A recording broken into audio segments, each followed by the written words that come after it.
আসসালামু আলাইকুম। আর একটা স্বরচিত কবিতা আবৃত্তি করব আজকে। এটা আমারই লেখা।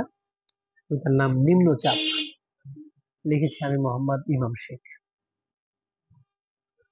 অমানুষের ভিড়ে মানুষ চেনা যায় তবে দায়, মহাসমুদ্রের বুক চিরে মুক্ত আনা যায় তবে দায়।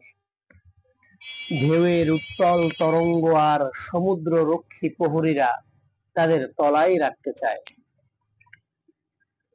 মুক্তা মূল্যবান, উপরে উঠলে নোনা পানি শরীর হতে মুছে যায়।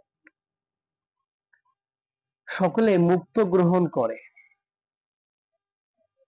সকলে মুক্ত গ্রহণ করে, নোনা পানি শরীর হতে মুছে যায়।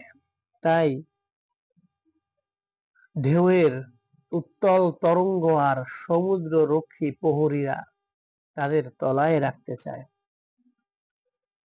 অমানুষের ভিড়ে মানুষ চেনা যায় তবে দায়, অমানুষগুলোর উপচে পড়া ভিড় তাদের পায়ের তলায় রাখতে চায়।